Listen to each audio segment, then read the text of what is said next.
जे फॅन वर्ग असतो त्यांच्या बी इच्छेची एक ताकद असते आणि ती जी ताकद आहे ना त्या गाडीच्या मागे लागत असते आहे की नाही 100% त्यामुळंच शेट कधी कोणाला दुखवत नव्हते बा. कसलंही पोरग येऊ द्या त्याच्या फोटो देणार का तर देणार असं कधी त्याला म्हणले नाहीत की नाही म्हणून.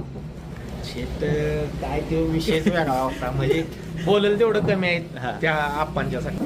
ते एक नाही मी त्यांना बघा मानलं बरं का खरंच म्हणलं माणूस एकच ह्या क्षेत्रात. घरी एवढा मोठा कार्यक्रम होता बड्डेचा मुंबईमध्ये हा. आणि नेमकं मी त्या दिवशीच गेलो होतो की शेठ म्हटलं मुलाखत घ्यायची आहे तुमची. त्यांनी तेवढ्यातनं बी वेळ काढून सगळ्यांना थांबवून बैल सगळे आणून ती बाईट दिली होती पहिला आणि तेवढं त्यांनी मोठ्या कार्यक्रमातनं वेळ काढून ती दिली होती. तिथं म्हणलं खरंच माणूस म्हणजे मोठ्या मनाचा आहे. त्या गोष्टीचा कुठल्याच गोष्टीचा गर्व नव्हता. म्हणजे आपण म्हणतो की पैसा सोनं नाणं अडका काही तसलं त्यांच्या डोक्यात नव्हतं. आणि त्यांचा एक विषय होता की समोर माणूस आला की तो माझा आहे. हा मग त्यांना ती आपुलकीच वेगळी होती त्यांच्याकडे.